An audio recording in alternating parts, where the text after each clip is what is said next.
Hello everyone, welcome to my channel. My name is Xony, and today we're going to have some more stories from Reddit. But before we start, it would be so much appreciated if you would subscribe to my channel, like the video if you enjoy it, and maybe leave a comment down below. These simple clicks would mean a lot to the future of this channel and really reward the effort that I put in every day. And now without further, let's go. Now let's get into today's stories to find out what happened. My fiance and I met each other through mutual friends 4 years ago. We were at a small get-together and I saw her from across the room and introduced myself. At the time, she was actually in a relationship with someone else, so she politely declined my invitation for dinner. About a month later, I got a text message from an unknown number only to see that it was her and she was single and hoped I was still interested. I was glad that she reached out. I hadn't been pining over her during the time we were apart or anything, but I was very interested in her before I knew she was with someone else. We went out and had a good time together. Things continued from there. I proposed to her on New Year's Eve in front of all of our friends. It was super romantic and I knew that a lot of people saw our relationship as one to look up to. I thought I found my soulmate. My fiancé had a best friend, we'll call her Kate, and she was always in our apartment. I didn't usually mind because Kate and I got along well. I know that she was one of the most important people in my fiancé's life, so I wasn't going to say or do anything to upset her about it. I know that my fiancé was close with Kate's family as well. She and Kate met each other during college, and because my fiancé's family was out of state, Kate would invite her to Thanksgiving and Christmas and things like that. From what I understand, she was accepted as part of the family pretty quickly. I even met Kate's family on a few occasions because they wanted to meet me to see if they approved of me marrying my fiancé. It was all a little much from time to time, but I loved my fiancé and I got along well with them all. Kate's family was seemingly perfect on the outside, but they had their troubles. One day, my fiancé came to me and told me that Kate's parents were getting divorced. She was upset about it, almost like they were her own parents going through separation. Honestly, I did think that was a little weird, but I knew how close they all were. One day I got home from work and I saw that my fiancé had a bag packed and was carrying it out to the car with Kate. I asked what was going on and she told me that Kate had come over upset and they were going to her parents' house to console her father. He was apparently very upset and had been handling the separation very poorly. She told me I didn't need to go along, that I should just stay home and relax while she was away. I said goodbye to her and aside from texting every now and then over the weekend, I didn't hear from her until she came back the following Monday. When I asked her about what happened, she seemed hesitant to tell me. I didn't think much of it at the time. I figured she must have just had a stressful or emotional weekend because of her connection to the family. She told me that Kate's dad was a mess and it was hard to see him that way. I felt bad for her because I knew she cared about him. I gave her a hug and tried to reassure her that there was a reason for everything and if they thought divorce was the best option, that they were doing what was good for them. A couple of weeks went by and my fiancé told me that she was going back to Kate's parents' house. I was a little taken aback by her telling me that again. By no means did I think that Kate's dad would have just been over what was happening, but my fiancé going back over a second time seemed a little excessive. She came back the following Monday and since then she had been texting with Kate's dad often. It didn't really bother me when I first realized they were talking regularly. He was 20 years older than her and her best friend's father. I thought that she was happy with me and just reaching out to a friend to make sure they were okay. It started to be a problem when I heard her talking to him on the phone one day. I was supposed to be at work, but I forgot my reading glasses at home so I ran to grab them on my lunch break. I overheard her in our bedroom talking to somebody and obviously flirting. She was giggling and laughing at the other end hysterically. I listened for a minute before I opened the bedroom door to see what was going on. She was on the phone and lying on the bed in a towel. When she saw me, she hung up and asked me why I was there. I asked her who she was talking to and she told me that it was Kate's dad. I was surprised to hear that because it didn't seem like an appropriate time for her to be calling him. I asked about what was so funny and she started explaining an inside joke they had to me. Honestly, even if I was in on the joke, I don't think I would have thought it was that funny. After seeing that, I was suspicious that there was something else going on. He had been taking up a significant part of our lives, seemingly out of nowhere, and after evaluating everything I thought it was a problem. I didn't want to accuse my fiancée outright of having something with him, so I figured I would keep an eye on it. That very same weekend, she told me that she was going to Kate's dad's house again. I asked her if Kate was going and she told me that Kate was meeting her there. I thought it was strange. Because normally when they went, Kate would come to her house and they would drive together. I didn't understand why they were doing that again. My suspicions were raised again.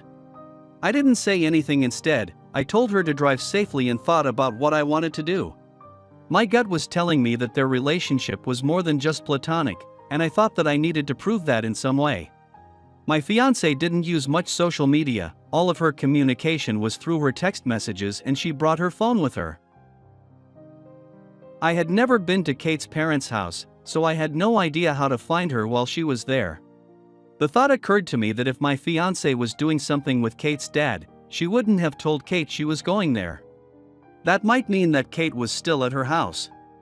I grabbed my keys and drove right over. I saw her car in the driveway, which was not a good sign. That alone confirmed a lot of my suspicions.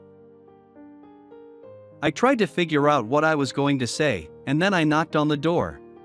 She was surprised to see me because I was apparently supposed to be going to my parents' house that weekend. At least, that's what my fiancé told her. It was clear that my fiancé lied to both of us so she could go off and do something on her own. I explained to Kate everything that I knew about her going to her dad's house. Kate was visibly pissed when I said that. I asked her why she was so upset, and she told me that she asked my fiancé not to see him anymore. She had been sensing something between them and didn't want my fiancé to throw away her relationship with me. On top of that, she didn't want her best friend to be messing around with her dad. She told me that we needed to go and see what was going on for ourselves.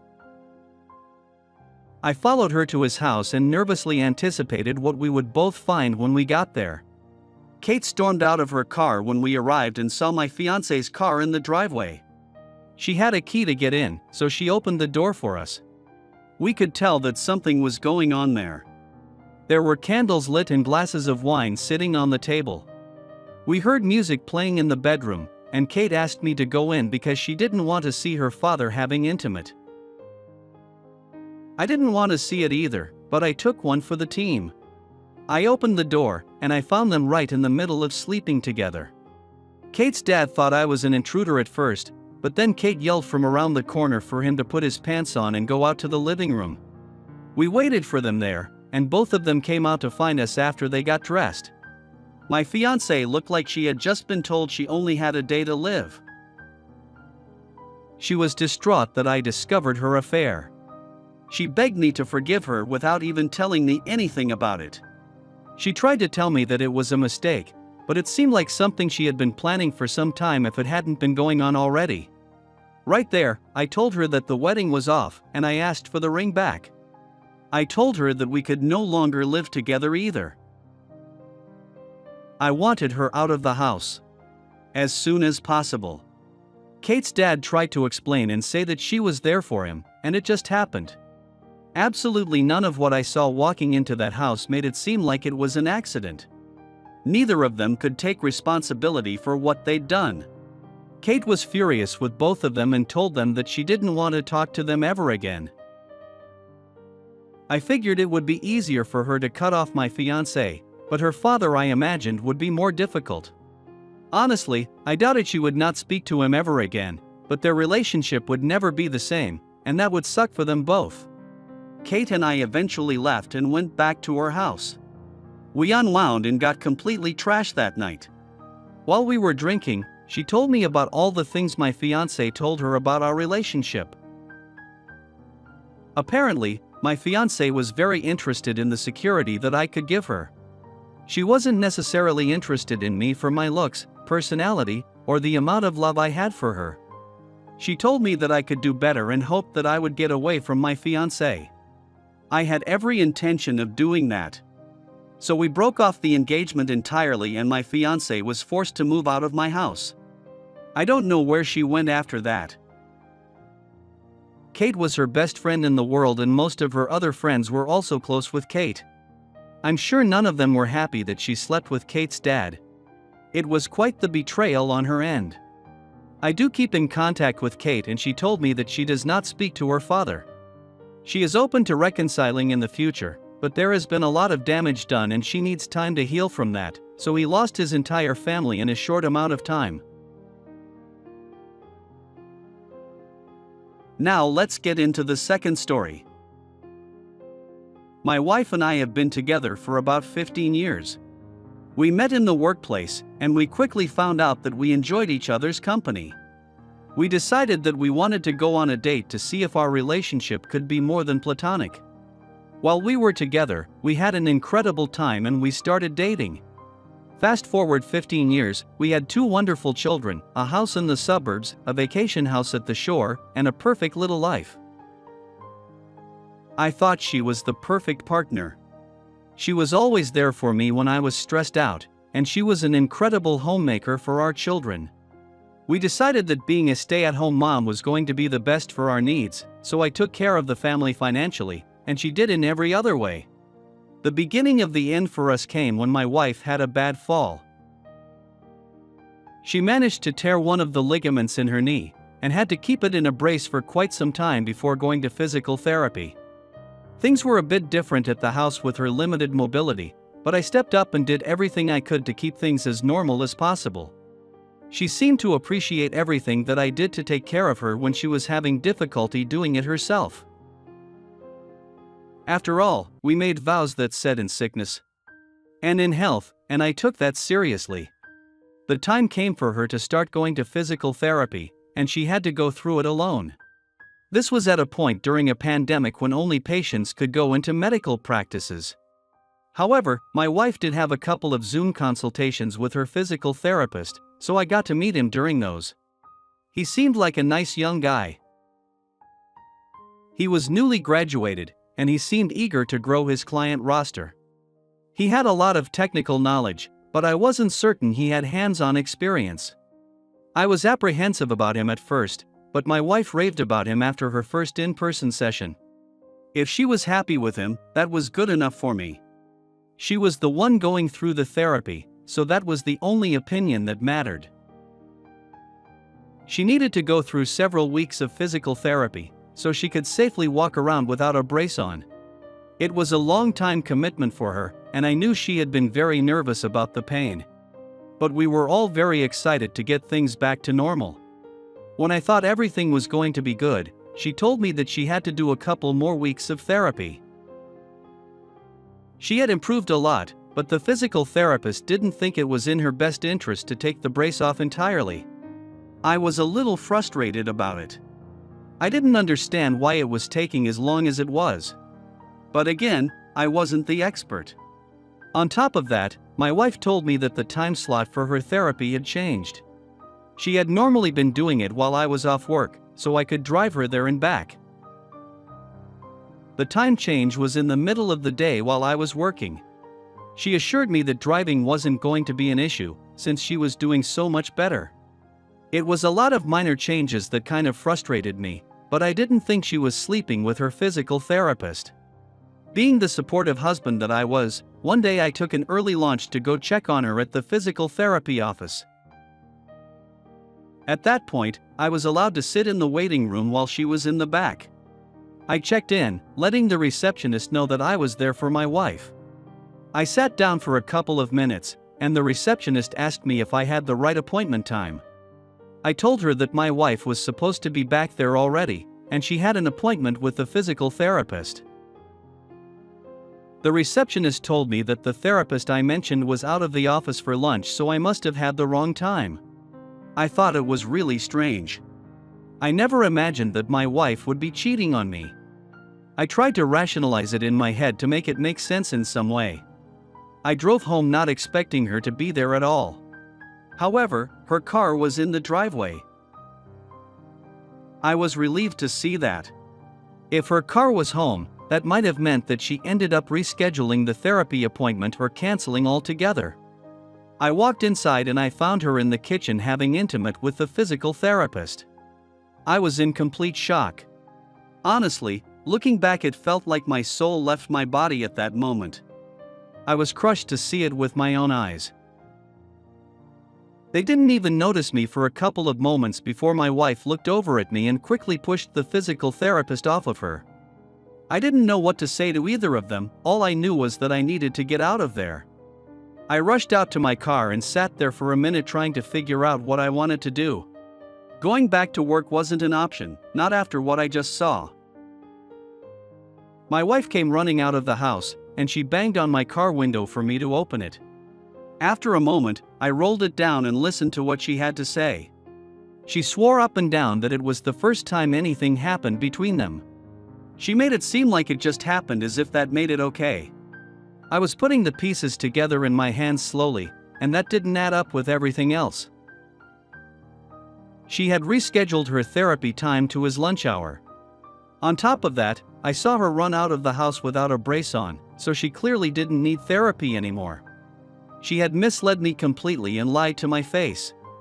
I told her that I needed some time alone to think, and I drove off.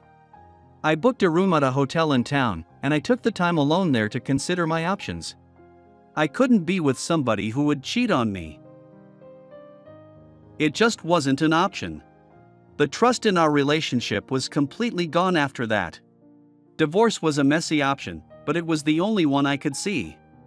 I looked online for some good divorce attorneys and tried to snag up the best one before my wife could. I had a meeting with her, and we started to get the paperwork together so I could officially serve my wife with the papers. Meanwhile, the physical therapist who slept with my wife needed to lose his job. Sleeping with a patient was extremely unethical, and he could potentially lose his license over something like that. I considered that maybe that would be wrong because he was young and new in the industry, but I wanted to get revenge. I reached out to the practice that he worked for, and I told them about what happened. They were appalled when they heard it. They assured me that he would be properly dealt with. When I went back to my house and started packing up some of my belongings, my wife confronted me about that. She said that because she was technically still a patient there, he could lose his license and that would be ruining his entire life. She was angry with me for telling the truth to his employer. After everything that happened, they were still in contact with each other. I didn't care at all. I gave her the divorce papers and packed some of my things to leave. We did eventually get divorced and it was a bit of a mess. She tried to fight me on everything, but because we signed a prenuptial agreement where infidelity would void a lot of things, she wound up with nothing. I've had to keep the house, both of our cars, and most of our assets. I didn't need to pay her any spousal support or child support. Because I was the provider, I had custody of the children and she had visitation rights. Her entire life had been ruined because she had the hots for her physical therapist, so was his. I hope it was worth it for them in the end.